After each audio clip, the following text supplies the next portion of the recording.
Et c'est le peuple, et seulement le peuple de Russie, qui est la source du pouvoir dans notre pays. Ses représentants, les partis parlementaires, malgré la concurrence qui existe entre eux, savent s'unir quand il s'agit d'intérêts nationaux de base. Pour la question de la sécurité et de la défense de notre patrie, cette atmosphère patriotique, cette proximité avec le peuple est toujours soutenue par la majorité des citoyens de notre pays. Nous le voyons aux élections et dans tous les sondages qui sont conduits. Car il n'y a pas d'alternative, car l'amour de la patrie est l'un des fondements de notre État et la valeur essentielle de notre société que nous observons dans les moments les plus critiques. Cette unité coûte cher et garantit que la Russie peut répondre aux défis les plus difficiles et peut traverser toutes les épreuves. Cela a toujours été le cas et ce sera le cas aujourd'hui.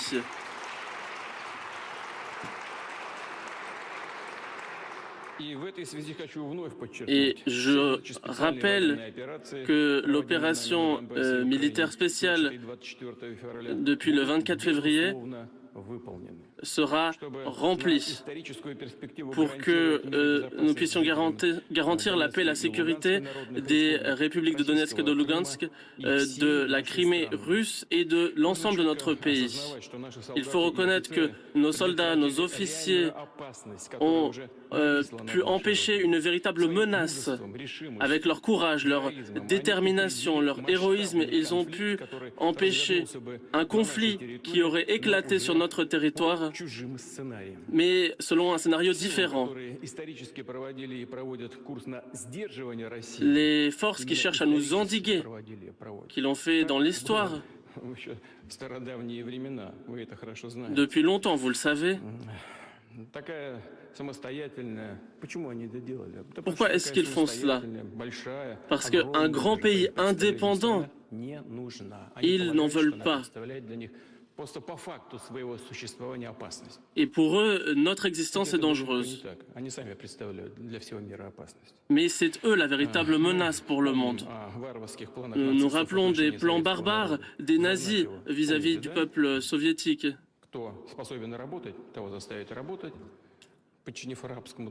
Ils forçaient les gens à travailler et ils les réduisaient à l'esclavage. Et tout cela se retrouve dans les documents. Ce sont des documents historiques. Nous nous en souvenons. Nous nous souvenons également que les États occidentaux, au début des années 90, des années 2000, ont encouragé les terroristes et les bandits internationaux dans le nord du Caucase. Ils ont spéculé sur les problèmes de notre passé, sur les injustices du passé qui concernaient certains peuples du Caucase notamment. Ils ont fait cela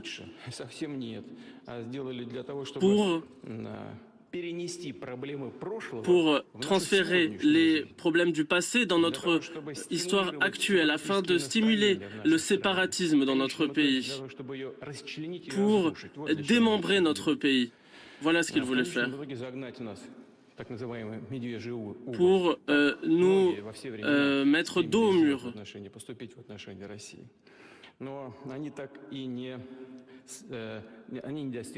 Mais ils ne sont pas arrivés à leurs objectifs.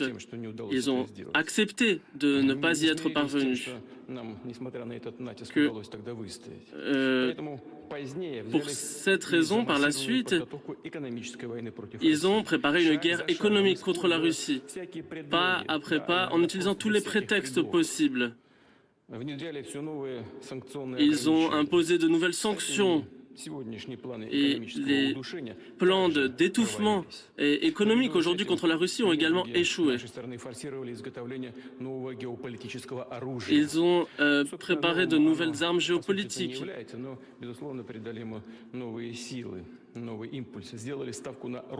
Ils ont cherché à s'appuyer sur la russophobie et le néonazisme.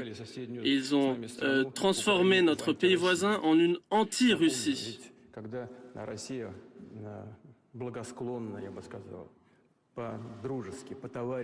Alors que certains avaient plutôt une attitude beaucoup plus positive vis-à-vis de la Russie. Ils voulaient une Ukraine indépendante.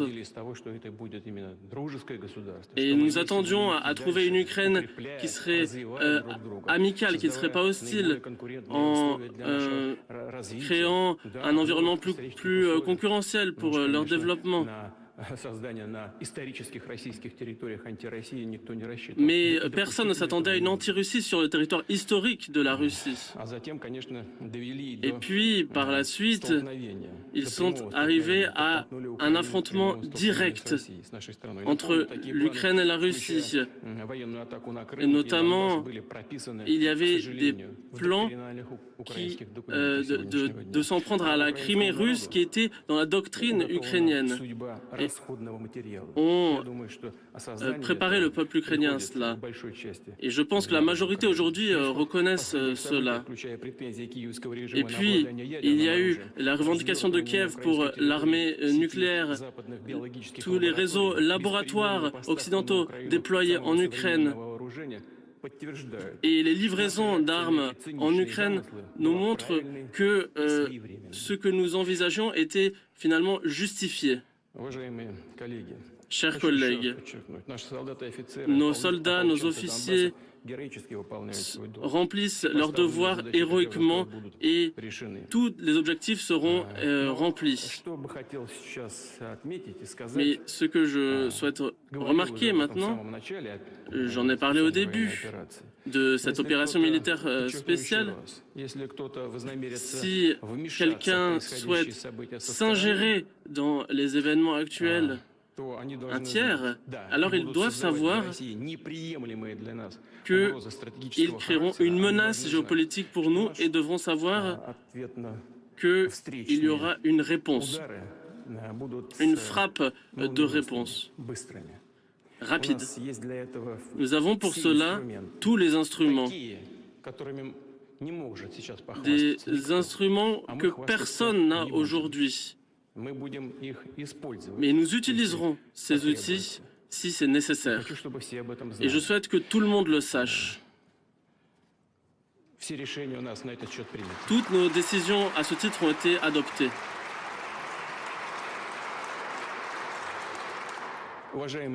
Chers collègues, je souhaite remercier toutes les fractions de la Douma et du Conseil de la Fédération pour leur solidarité et leur soutien, pour leur rapidité dont ils ont fait preuve dans leurs travaux pour coopérer.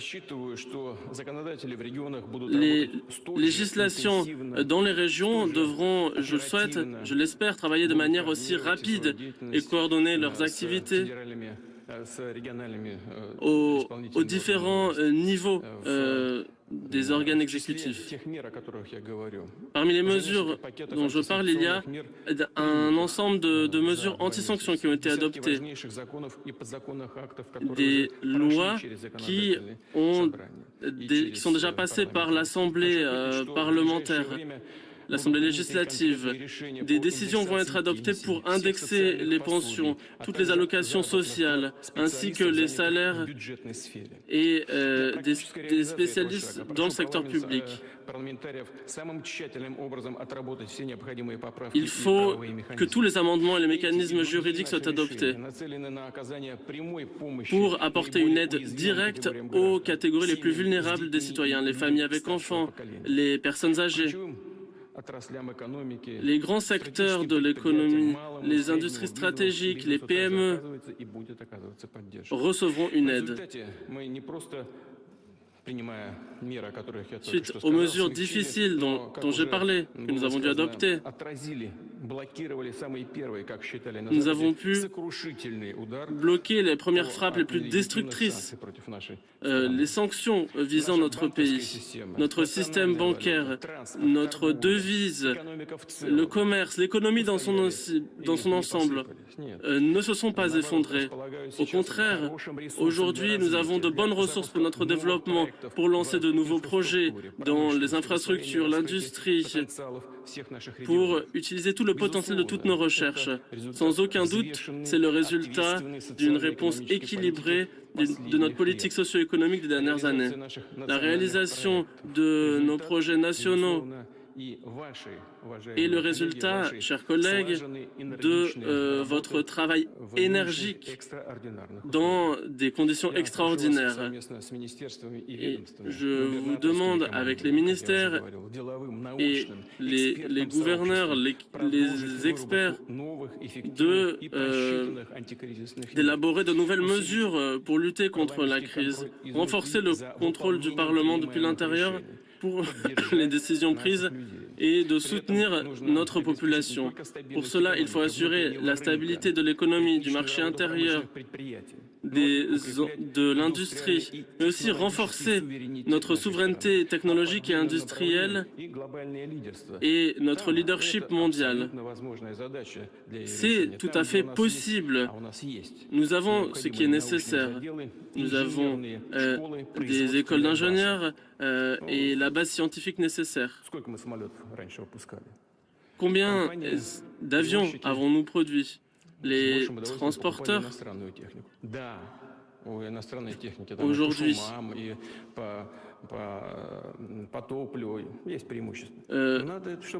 ont certains avantages. Dans tous les secteurs, on a pu résoudre les problèmes auxquels ils ont été confrontés, et sur toutes les questions des produits, où il y avait des problèmes avec les produits.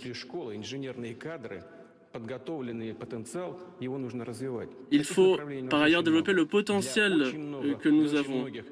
Et nous avons le potentiel nécessaire pour de nombreux secteurs.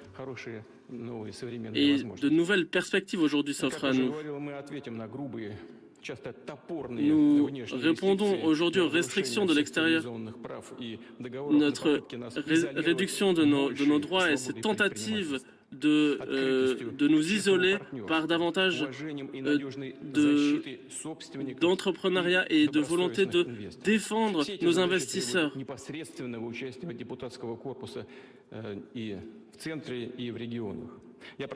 À tous les niveaux du pouvoir. Nous allons travailler avec les municipalités, les ONG, les entreprises, les syndicats, les aider à répondre aux problèmes qui se poseront,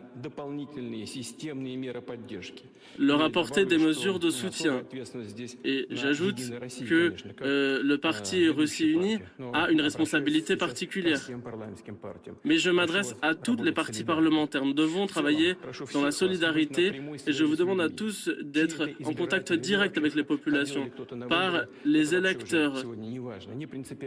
Peu importe finalement qui a remporté les élections, nous devons aider toutes les personnes et répondre si l'on vous demande de l'aide.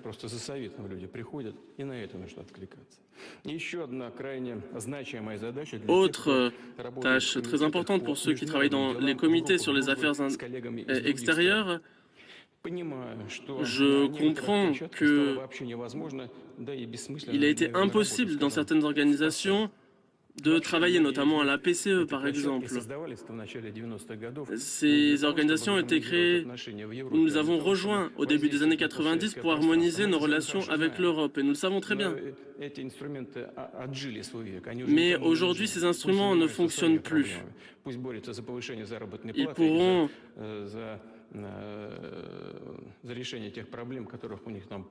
se concentrer sur leurs problèmes, et ils en ont beaucoup. Et ça concerne aussi les droits de l'homme, le droit des femmes, etc., les inégalités des femmes sur le marché du travail. Il y a beaucoup de problèmes en Europe et aux États-Unis dans ce domaine.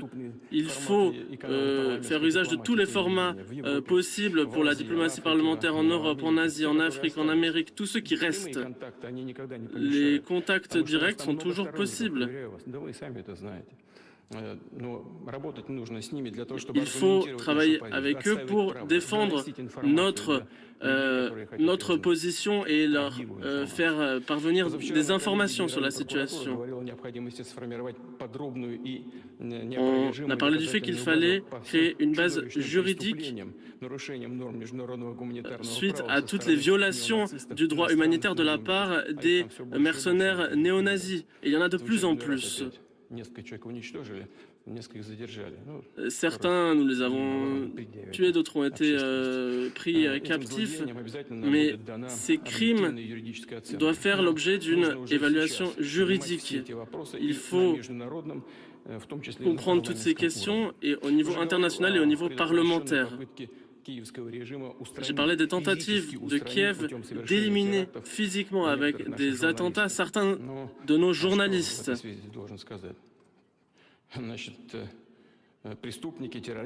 Les criminels devront faire face à la justice. Et vous savez que ces méthodes, ces meurtres en pleine rue de journalistes ont été observés en Ukraine assez fréquemment ces dernières années. Et aujourd'hui, ils ont commencé à le faire sur notre territoire. Bien sûr, nous ferons tout pour défendre ces personnes qui travaillent pour les chaînes officielles, à la télévision, à la radio, pour défendre les personnes qui travaillent sur Internet et qui défendent une position patriotique. Et c'est la majorité des journalistes. Mais il faut savoir que cette menace existe et nous ne pouvons pas protéger chaque journaliste individuellement avec le FSB ou la garde nationale. Mais nous devons faire le maximum pour assurer leur sécurité. Mais de quoi suis-je convaincu? Ces tentatives d'intimidation de ceux qui travaillent dans les médias, les journalistes russes qui défendent une position patriotique, sont condamnés à l'échec. Cela montrera encore davantage que nous avons des personnes qui n'ont pas peur et qui sont prêtes à défendre les intérêts de notre pays.